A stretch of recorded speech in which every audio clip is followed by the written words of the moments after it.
Good morning, everyone. Welcome back to Ezekiel Class. We are in class number 7 today, and we're going to be doing all of chapter 10 and the first half of chapter 11. And we are still studying about the glory of God, and the glory of God is in the process of leaving the temple. We're going to see that today, and that is Solomon's temple in Jerusalem. The Babylonians are circling at this point, and Solomon's temple is about to be destroyed, and the glory of God is going to be leaving it beforehand. And the reason the glory of God is going to be leaving it isn't that it's about to be destroyed, it's because the people of Israel have been unfaithful to God. So, the story, just to refresh everybody and bring us all up to speed, the story in the book of Ezekiel is that Ezekiel has 13 different visions. Oh, by the way, those of you joining us at home, thank you and welcome, and we are delighted to have you. And we pray that this will work in your hearts, and we pray that God will be with you as well. So Ezekiel has 13 different visions. That is the book of Ezekiel. And God tells Ezekiel to be very precise about this. The result is he gives us exact dates that we today know. For example, this vision, which is the second vision that we're in now, occurred on September 17th of 592 BC. That is 2,600 years ago, and we know the exact date that it occurred on, 2,600 years ago, because Ezekiel was that precise with how he did things. And God tells Ezekiel to recite his precise words to the people. God doesn't tell Ezekiel, so kind of give him an idea of what I'm saying. God says, give them the exact words of what the sovereign Lord says. So Ezekiel is taking those words and writing them down very precisely for us in his manuscript here. That comes down to us. So we've got great notes on exactly what God said to Ezekiel and exactly when he said it. Wonderful thing. The story is, it was 592 BC as Ezekiel is getting this vision. Ezekiel is actually in Babylon at that time. He is in captivity already. There were 3 different phases to the captivity of the Jews in Babylon, and he went in the second phase. By the way, Daniel went in the first phase. And the third phase hasn't happened yet, but it's about to happen in 586 BC.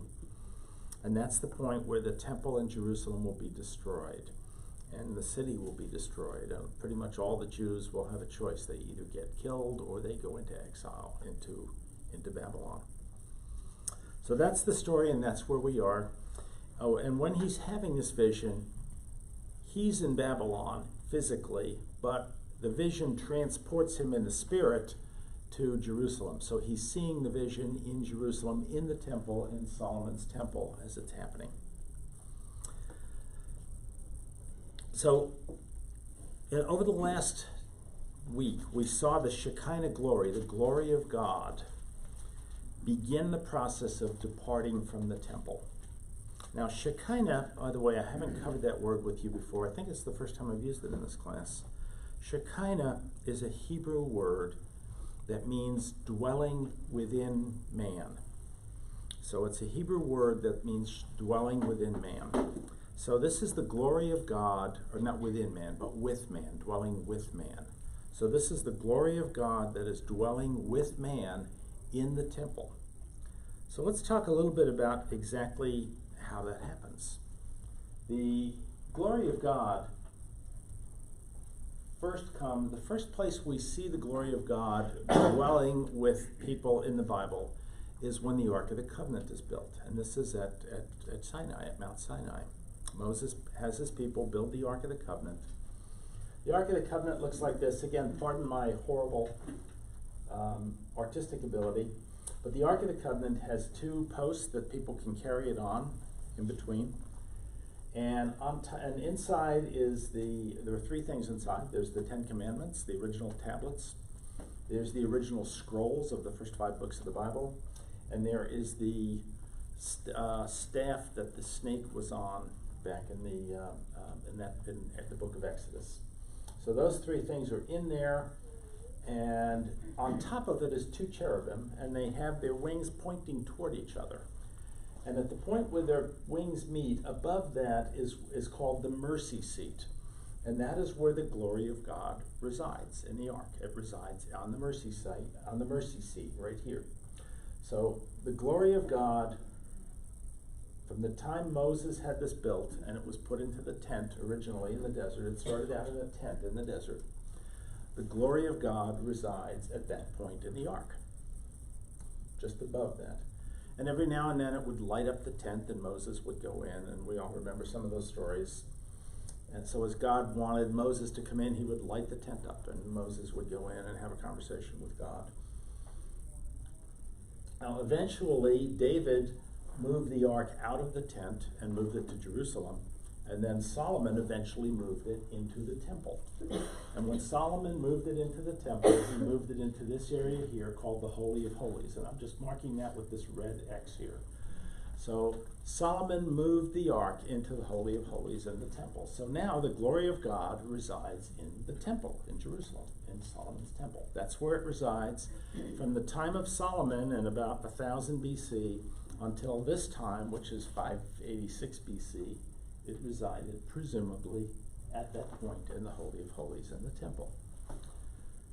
Now, it's about to leave the temple. That's a big part of the story that we're studying in Ezekiel. And we're going to continue to study that this week and into next week. It will finally leave next week. But we're in the process of studying the departure of the glory of God from the temple. And we've seen the reason for it. The reason is sin. Israel has just been very unrighteous for a long period of time. Their kings, their priests, their prophets, their leaders, everybody has gotten into idolatry. They are committing huge amounts of sin. They're killing people. Bodies are in the street. God has put up with this sin for hundreds of years, and he finally says, enough. And now he is sending the Babylonians to destroy the city and to destroy the temple. But before they destroy the temple, God is going to leave it. And that's what the story that we're seeing here. God is leaving the temple. The glory of God has been in the temple for a long time, and now he is in the process of leaving the temple. Now, when he leaves the temple, we'll see over the next couple of weeks, he's going to go back up to heaven. The glory of God is going to go back to heaven. The Jews are going to build another temple on this site soon. 70 years later, when they return from captivity, they're going to put another temple on this site. But when we carefully read the Bible, we find that the glory of God never comes back to that temple. Now that temple is known as Zerubbabel's temple. Most people call it Zerubbabel's temple because he was the Jewish leader who put that whole thing together. And Zerubbabel's temple stands there for about 500 years. And 500 years later, an evil king by the name of King Herod, that'll sound familiar to you, replaces that temple. He's trying to impress the Romans at that point. He is the Roman king, and he's trying to impress the Romans with how good he is at being the leader of the Jews. The Romans call him King of the Jews. Somebody else disputed that title with him. The Romans call him King of the Jews. And he's trying to prove he's king of the Jews by rebuilding the temple. So he takes Zerubbabel's temple and slowly over about a 40-year period, he replaces Zerubbabel's original temple with the temple of Herod. And the temple of Herod is the one that Christ will actually see when he gets there. When Christ gets there, the glory of God returns to the temple for the first time in 600 years. The glory of God returns to the temple in the person of Jesus. When Jesus goes into the temple to be presented as a baby, at 12 years old to teach in it, and then at the age of 30 to start doing his ministry there, and for the next 3.5 years he returns to the temple again and again. Now the glory of God is back in the temple for the first time since the time of Ezekiel, since the time of when Ezekiel saw it go out. Eventually, Jesus leaves the earth at the ascension. 10 days later, the glory of God comes back to earth again, but this time it comes back on Pentecost into the hearts of the church, into the hearts of believers. The glory of God is here on earth today. Hopefully it's in all of our hearts. The glory of God is back today. It was in the temple originally, in the mercy seat. Then it was in the temple when Jesus came in. And when Jesus left, now it is in our hearts in the world. The glory of God is in our hearts in the world. This is the Shekinah glory of God. It's in our hearts today. Eventually we'll be gone at the rapture. The glory of God is going to come back during the millennial kingdom in the person of Jesus himself, coming down and ruling the world from Ezekiel's temple. We'll get to Ezekiel's temple later. That's in chapter 40, a long time ago now. But Christ will come back personally and rule the world in Ezekiel's temple. So there's 4 different times that the glory of God is going to be in the world.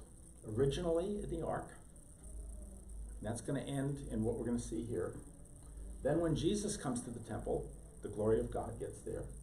Today, it's in the hearts of church people, of people who believe, who truly believe in Christ around the world.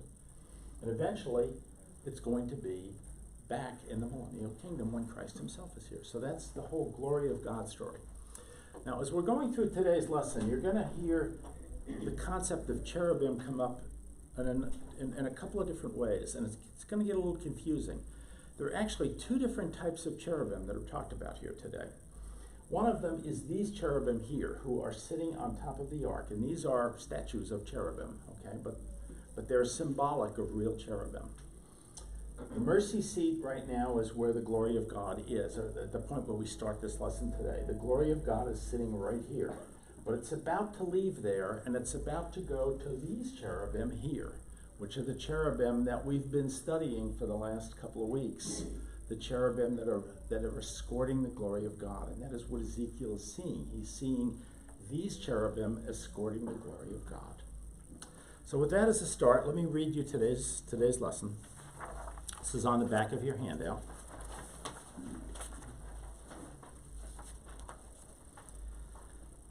This is Ezekiel speaking. I looked, and bear in mind, he's in a dream now. He's in a dream state. He's physically still in Babylon, but he's in a dream state that has him in Jerusalem, and he's in Solomon's temple. I looked, and I saw the likeness of a throne of lapis lazuli above the vault that was over the heads of the cherubim. That's these cherubim here. The Lord said to the man clothed in linen, "Go in among the wheels beneath the cherubim. Fill your hands with burning coals from among the cherubim and scatter them over the city." And as I watched, he went in. Now, the cherubim were standing on the south side of the temple. That's down here, the south side of the temple. Cherubim.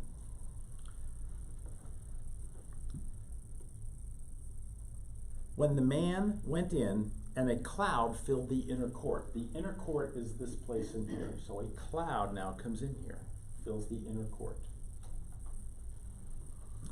Then the glory of the Lord rose from above the cherubim. That is these cherubim now. The glory of the Lord is rising up from above the ark.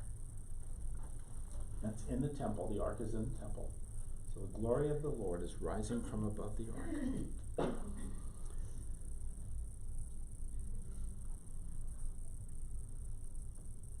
The glory of the Lord rose from above the cherubim and moved to the threshold of the temple. That is this spot here. So the glory of the Lord comes up from the ark and moves to here. The cloud, oh, by the way, this is the spot, this is where the big veil is in the temple, between the Holy of Holies and the holy place. The cloud filled the temple. So now the cloud goes to the entire temple. The entire inner part of the temple is now enclosed in a cloud. So we can't see much. We just know what's happening because Ezekiel's seeing it.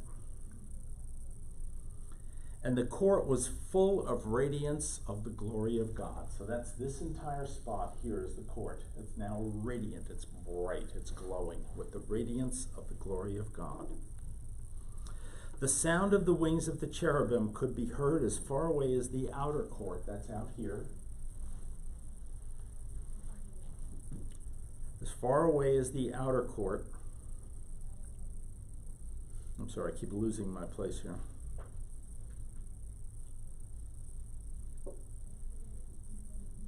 Like the voice? Yeah. The voice of God Almighty, like the voice of God Almighty when he speaks. When the Lord commanded the man in linen, "Take fire from among the wheels, from among the cherubim," the man went in and stood beside a wheel.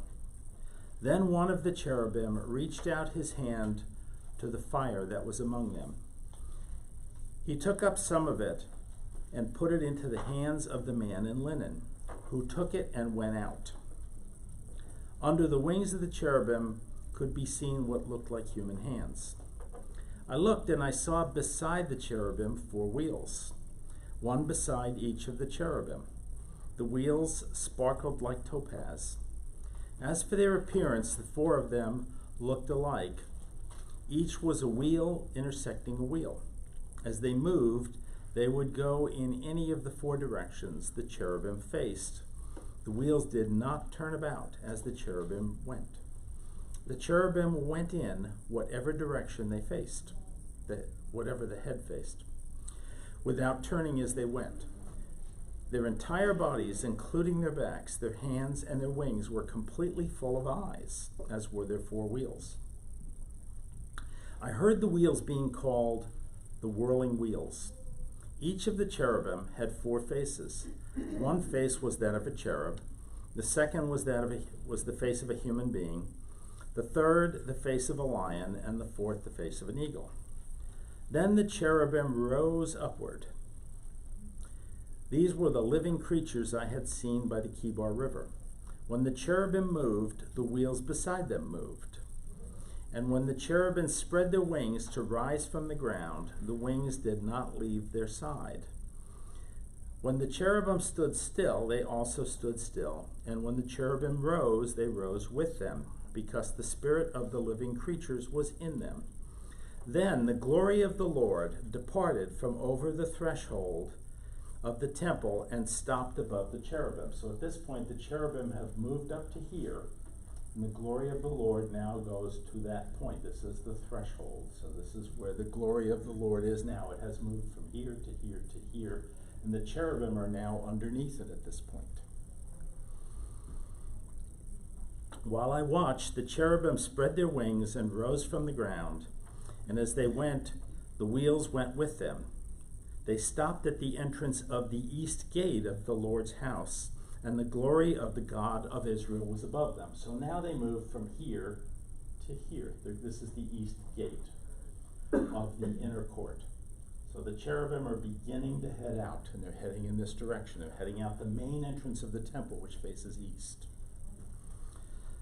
These were the living creatures I had seen beneath the God of Israel by the Kibar River, and I realized that they were cherubim.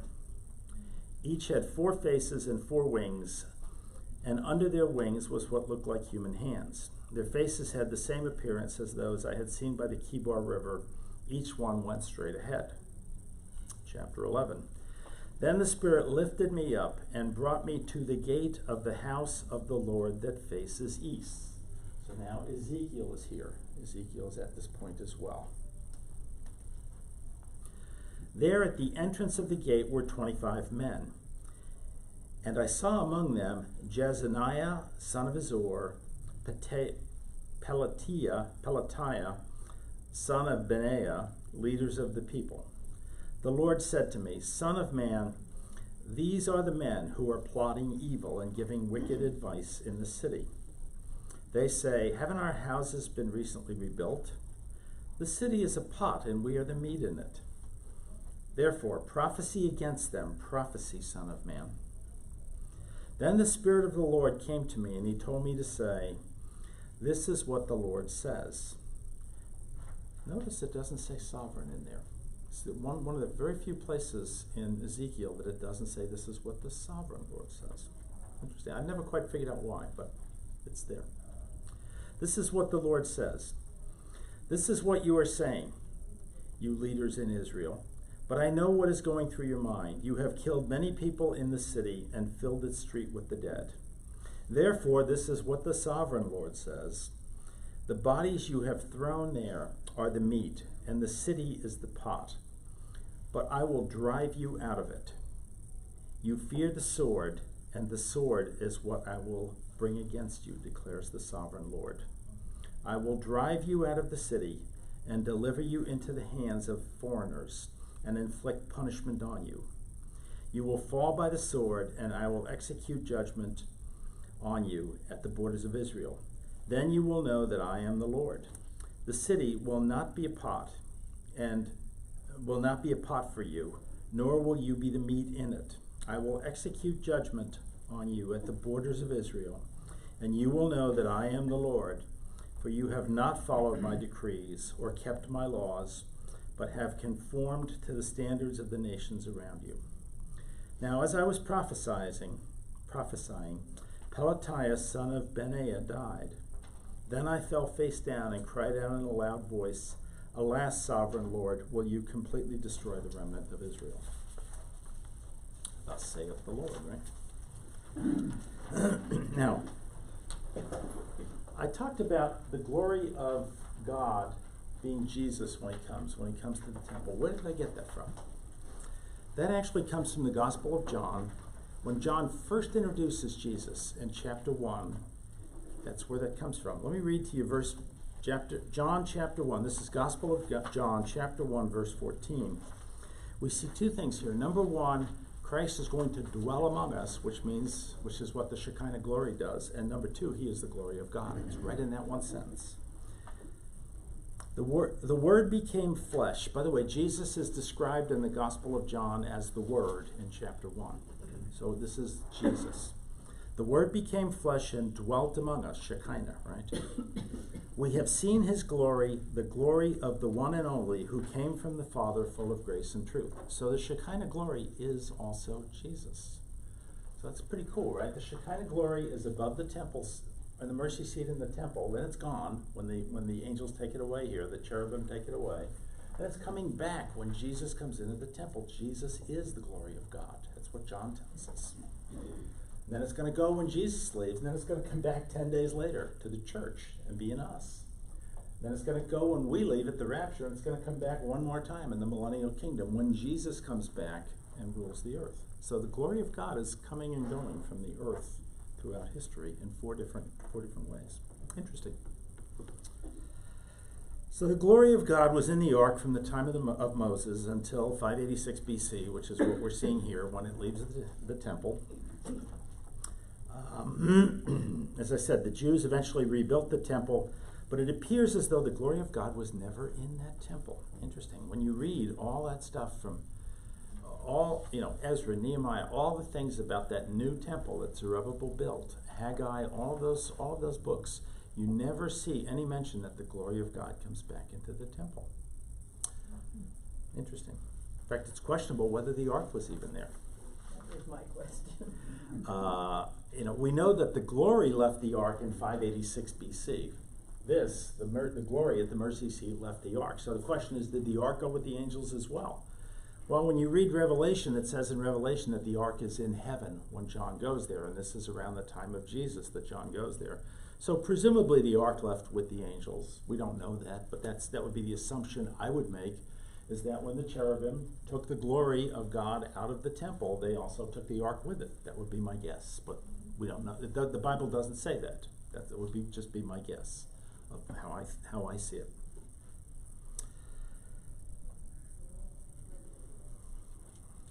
So I have a question. Yeah.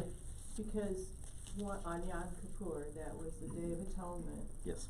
The highest high priest goes into the Holy of Holies and they tie a rope on him. So, did God's Shekinah glory meet them there on Yom Kippur?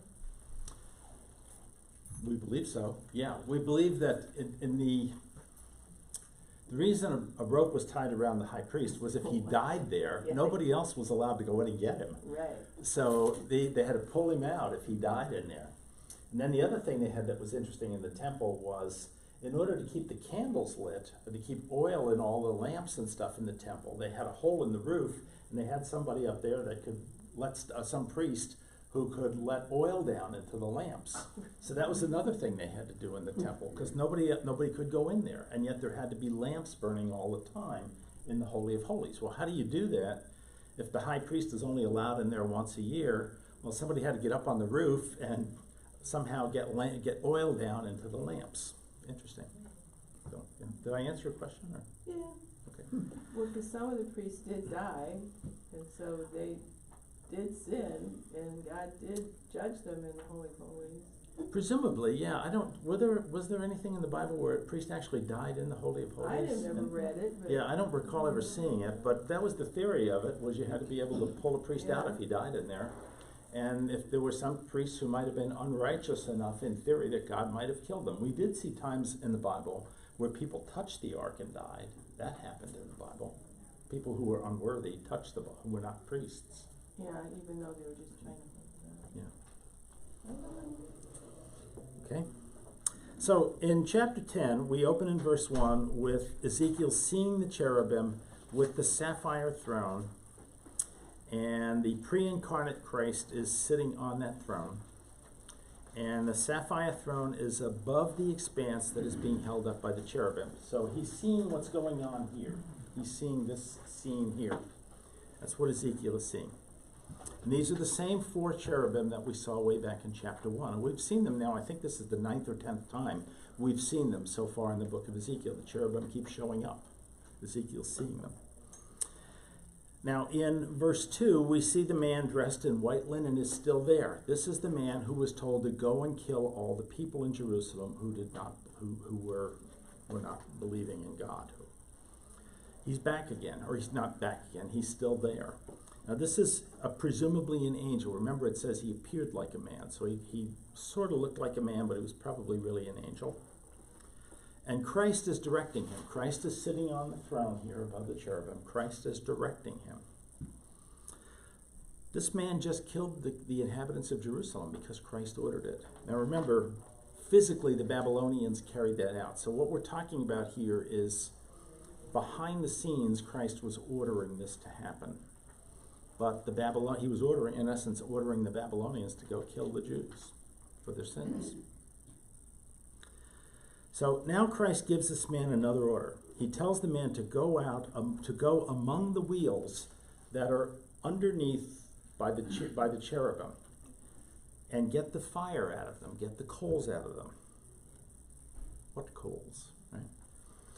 Well, actually, this was way back in Ezekiel 1:13. Let me go back and read that to you. This now will begin to make sense for you. This is Ezekiel 1:13. It's describing the cherubim and the wheels around them. It says, the appearance of the living creatures, that's the cherubim, was like burning coals of fire or like torches. Fire moved back and forth among the creatures. It was bright and lightning flashed out of it. So apparently, when these cherubim were standing there holding up the throne, there was fire all around them and burning coals. Why? Now we know why. God is going to use that fire, those burning coals, to destroy the city of Jerusalem. He's just killed all the people that were against him. Now he's going to have the Babylonians destroy the city itself, presumably with fire, and they did destroy the city with fire. So that's what's about to happen here. God has killed the people. Now he's about to destroy the city.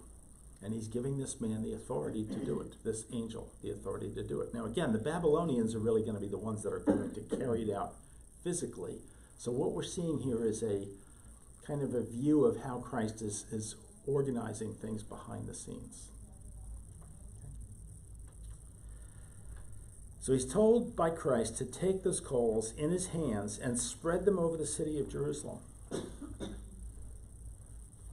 So Ezekiel's beloved city, Ezekiel has just watched his beloved people be killed by this man and by the Babylonians.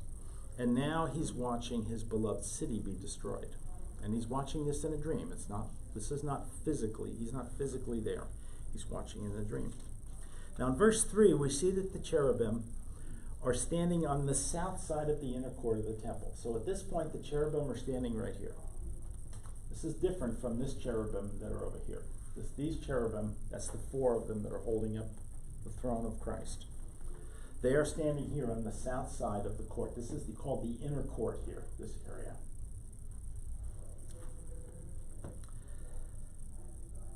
Now, the main part of the city, so why are they on the south side? Whenever you see the Bible give directions on something, there's a reason, right? Why are they on the south side?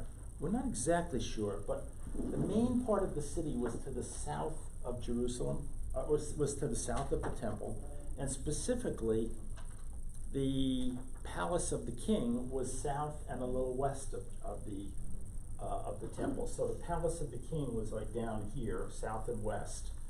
So presumably the cherubim were there to guard the glory of God against the evil people of the city and the evil leaders of the city. That's what most people think. We're not exactly sure, but that would seem to be the most likely reason of why they're on the south side of the temple.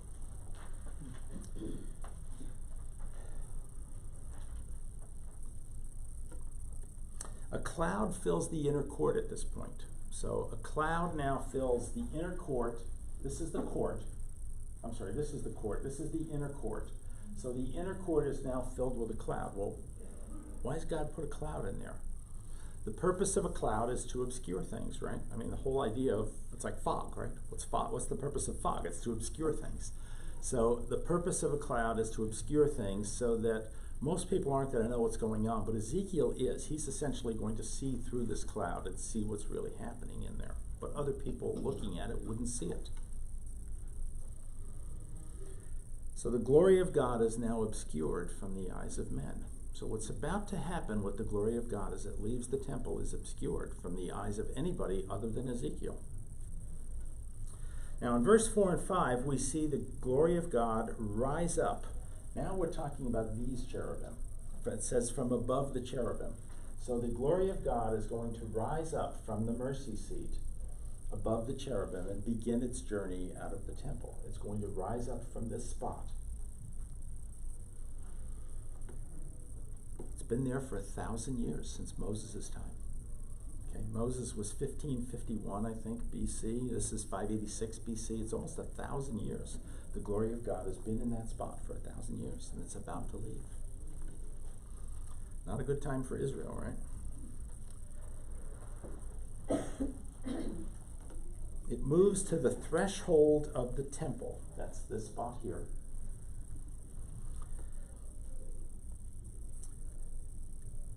As it moves, the glory of God fills the temple, and the radiance of God is seen. So now the glory of God is now all through here. The radiance of God is seen, and the cherubim start flapping their wings. And as they're flapping their wings, it's a roar, it's a sound, roaring sound like the voice of God. So you get this incredibly bright light as the glory of God comes out here into the temple. Now it's moved to here, comes out to here, and people can now see it, and it lights up the entire temple and fills the entire temple with sound, right? The departure of the glory of God from the city is making a pretty big scene in the city, right? But the only person really seeing it and understanding it is Ezekiel. Now in verses 6 through 8, we see that this man, the angel who just killed all the people, goes in among the wheels to get the coals. One of the cherubim reaches out with his hands. If you remember back to when we saw the picture of the cherubim, they had two hands under their wings. Reaches out with his hands, takes a bunch of coals from among the wheels, and hands those coals to the man. The man then takes the coals and goes out and spreads those over the city of Jerusalem. In other words, he's spreading fire around the city of Jerusalem. He's destroying the city of Jerusalem. So Ezekiel's watching this happen. His beloved city is being destroyed right in front of him. Again, this doesn't happen literally right now, but it will happen literally 6 years later when the Babylonians do it. Jesus is directing it. Now, we now go through a period of verses here from 9 through 17. It's a long description, again, of the cherubim and of the wheels, but we already saw all this back in chapter 1. It's repetitive. I'm not going to go back through it all with you. I'm only going to go through two things that are different here from what we saw in chapter 1. One of the things we saw in chapter 1 is that the wheels had eyes all over them. Here we see that not only do the wheels have eyes all over them, but the cherubim also have eyes all over them. So what that's talking about is how God can see everything everywhere. In the men's ministry Thursday night, we talked about how God can see everything everywhere, right? That's the nature of God. He can see it all. We might think we're committing a sin in the darkness someplace. We're not. He sees it. God has God has eyes everywhere, and he sees everything everywhere. Oh, the question of lapis lazuli. I'm sorry you asked that one earlier. Lapis lazuli is a color that's in here, and lapis lazuli is the color of emerald green. And emerald green, so the throne, Jesus' throne, is emerald green, by the way. That's on this thing as well. Now, I said there were two things that were different. One of them was the eyes are now there are also eyes on the angels themselves, on the cherubim. The second thing is that each cherubim had 4 faces.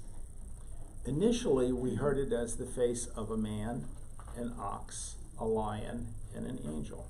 Now we hear it as a man, a cherub, a lion, and an angel. So what's the difference? Now, I've read all sorts of stuff on this, and there are people out there who say, well, it must be a misprint. Somebody somewhere miscopied a word in the Bible. I don't think so. I don't think God has done that to us with his words in the Bible. I think, here's my theory, and this is just my theory. My theory of why chapter 1 presents it as an ox face, and chapter 10 here presents it as a cherub face, is that maybe this particular face of this cherub, this ox face, might have been interpreted as an ox, and maybe it might have been interpreted as just the face of an angel, but who knows what the face of an angel looks like. Remember, back in chapter 1, when we looked at the feet of the angels, their feet were hooves like deer hooves, right? They had hooves like deer hooves, like ox hooves. So maybe this thing is kind of looks like an ox, but it really kind of looks like a cherub, is my thinking. And we don't know what the torso looks like. Maybe it's like an ox torso. I mean, you think of an ox torso as being big and strong, right? Maybe that's the torso you see. Anyway, I can't really explain why in chapter 1 it says this is the face of an ox, and in chapter 10 it says it's the face of a cherub.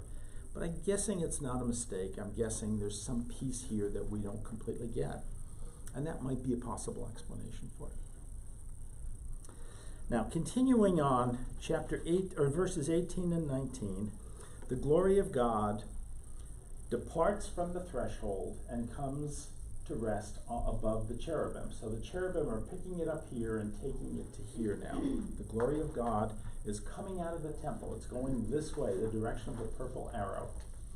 It's going this way out of the temple, and somewhere in here, the cherubim come underneath it, and the glory of God is now carrying the cherubim are now carrying the glory of God out of the temple.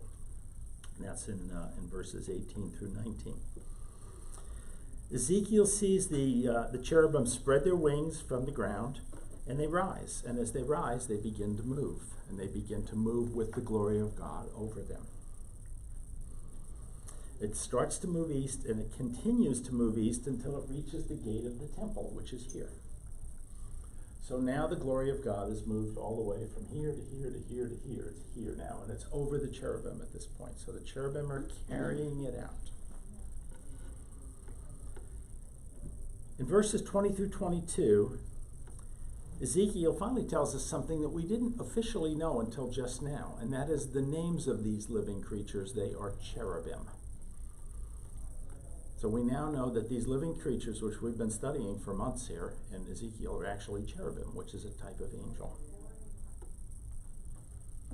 And he says that they're the same exact 4 that we saw at the Kibar River, which tells us that these are not different faces on that face situation we talked about, where one of the faces looked like a cherub looked like an ox originally, now it looks like a cherub. These are the same creatures, so that is the same face. He's just, once he looked at it and saw an ox, now he's looking at it and seeing a cherub. So there's a connection there between those two. Now let's move into chapter, we talked about the mercy seat. As we move into chapter 11,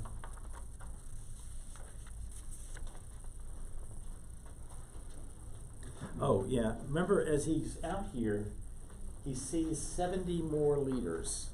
He sees 25 more leaders of the city that are leading the people astray out in this area. So he's seeing people. Last week we saw all these different people back in here and stuff that were leading the people astray. Now he's seeing 25 more people that are leading the people astray. We saw priests. We've seen prophets, and we've seen now leaders, civic leaders of the city that are leading the people astray. So as we open chapter 11, we're going to get into talking about the people who are leading the city astray. It begins as in Ezekiel's vision, where the angels, the cherubim, continue to bring him out, continue to bring the glory of God out until they get to the east gate of the temple. Now, eventually, when we get to chapter 40 through 44, and we see Ezekiel's temple, we're going to see that Ezekiel will define that the east gate of the temple is the gate through which God enters and leaves. So this is not an accident that they're going to the east. That is the main gate of the temple. There's a huge gate in Ezekiel's temple, and it's the way God comes into the temple. And here it's the way that God is leaving the old temple, Solomon's temple. So the glory of God is heading out to the east. Next week we'll find out where it goes next, but right now that's where we're going. He sees 25 more leaders out there. 2 of them are Pelatiah and Jaazaniah. Jaazaniah in Hebrew means God hears. But this guy doesn't hear. We're going to find out real quick he's not hearing God. And Pelatiah means God delivers. We're going to see he's not delivering for God either. So these people have lying names. They have deceiving names about them. So in verses 2 and 3, God tells us that these people are plotting evil. They're giving wicked advice to the people. These leaders are leading the people astray. They're not hearing God. They're not delivering for God. They're doing exactly the opposite. They're taking care of themselves, and they're ignoring God and leaving him and leading the people away from God. In Jeremiah chapter 21, verses 8 through 10, I don't have time to read all that to you this morning. You could read that on your own. God tells the people through Jeremiah that if they stay in the city when it falls, they will die. But if they leave, if they give themselves up to the Babylonians, if they leave and give themselves up to the Babylonians, they will live. He also tells them if they escape, if they just try to get out of the city and escape, they will die also. But he tells them that the only way to live is to give themselves up to the Babylonians. And that's from Jeremiah 21, 8 through 10. Now we're going to see in Jeremiah 29, 4 through 7, Jeremiah tells the people, if they go with the Babylonians, then they should build houses and have families. In other words, life's not going to be that bad there. Go ahead, go there, go with the Babylonians, build houses, have families. Well, if they're going to build houses, does that tell you why don't they just take tents for a couple of weeks and live in tents? It tells you they're going to be there for a while, right? It tells you that if they're going to build houses in Babylon, God is planning for them to be there. Jeremiah goes on to tell them a couple different times that they're going to be there for 70 years. So they're going to be in Babylon for 70 years. So in essence, what Jeremiah is telling them from God is to build houses in Babylon because they're going to be there for a long time. That's God's punishment. They're going to be there for a long time to atone for the sins that Judah has committed.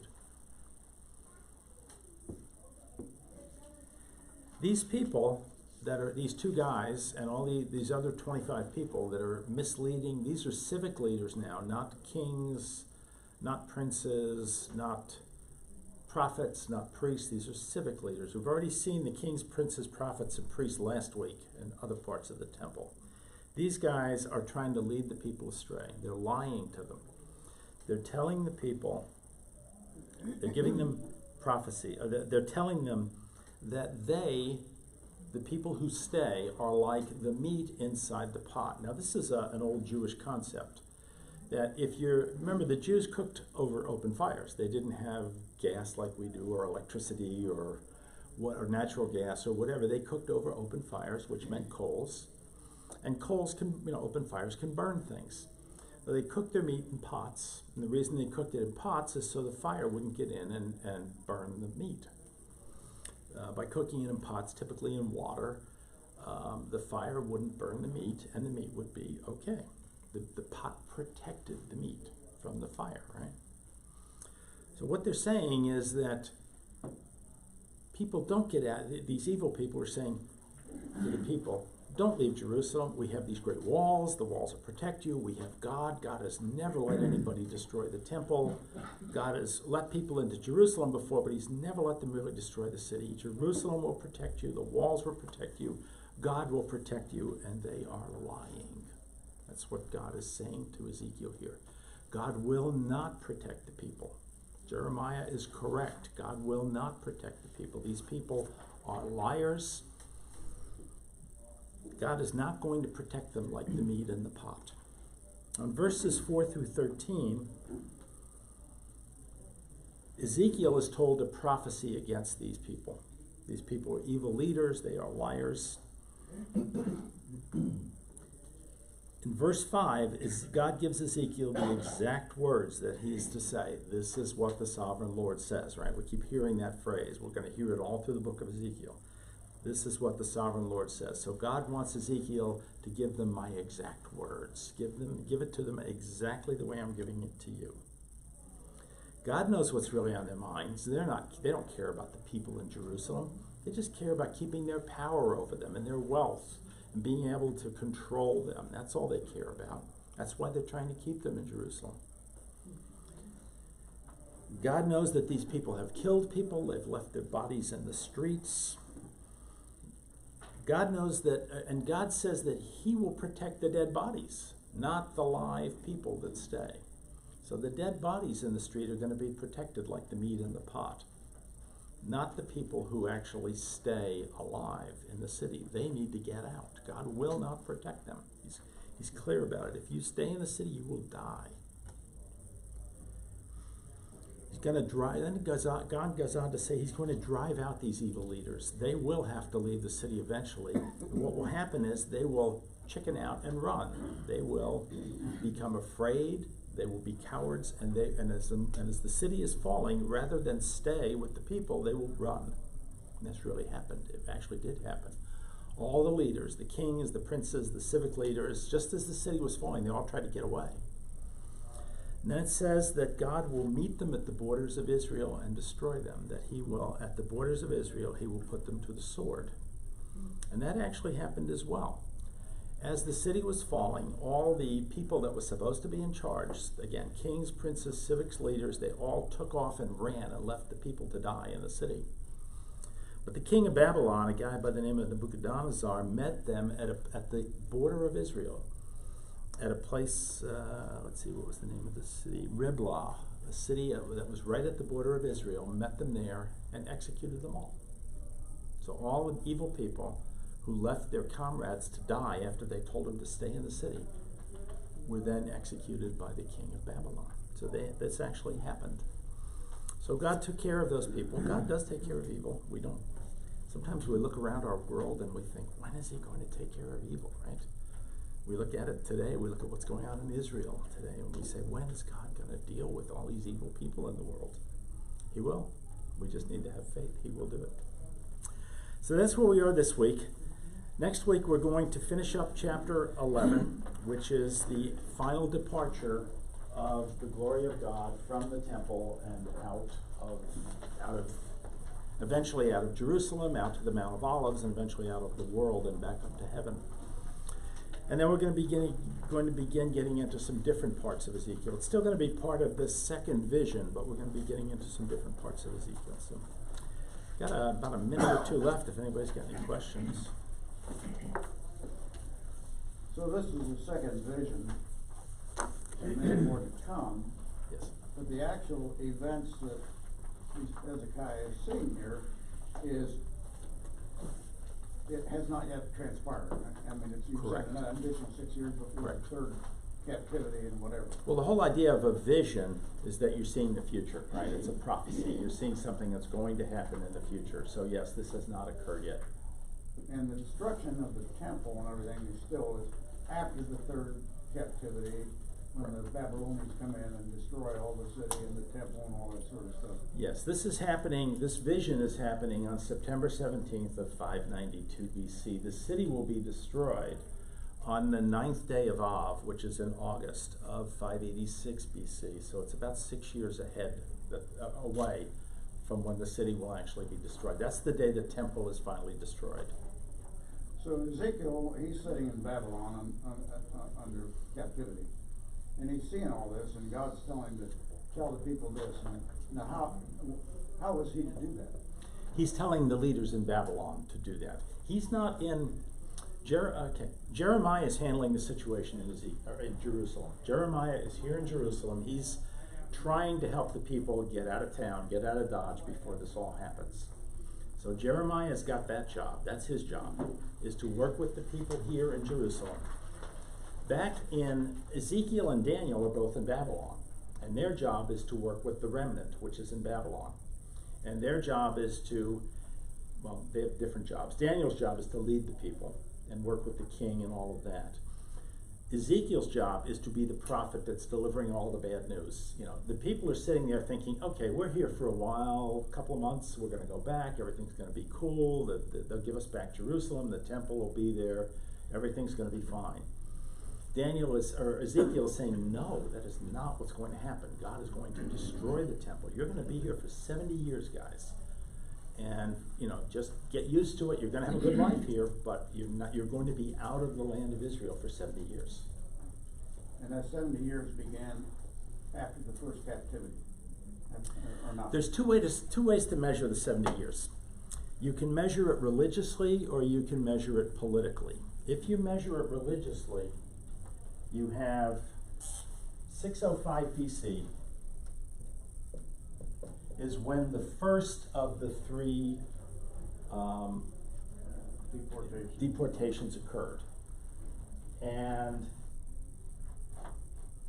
the temple the temple is finally built in 535 BC. That's when the new temple is dedicated by Zerubbabel. So that's 70 years. The other way you can look, I'm sorry, that's when the temple, that's when the first group goes back. Pardon me. So this is political now. The first group goes out of Israel in 605. The first group goes back to Jerusalem in 535. Now, in 586 BC, the temple is destroyed. That's the religious one. Go forward 70 years, 516 BC is when Zerubbabel's temple is actually dedicated. So religiously, they are out of the temple. They're out for 70 years, and politically, they're out for 70 years. So there's two different ways that it's interesting. Jeremiah's 70 years works two different ways. It works from a religious point of view, which is from temple destruction to temple dedication, and it works from a political point of view, from first group leaves to first group comes back. In either case, it's 70 years. Either case, it's 70 years. It's great how Jeremiah did that. Jeremiah, obviously, he was inspired by God when he said it. Wonder of wonders. Anything else? Okay, I'm getting the hook. We have a great missionary in today, so please go see it. This is really a good one. This is good stuff you're going to see today. Goodbye, folks at home. We'll see you next week.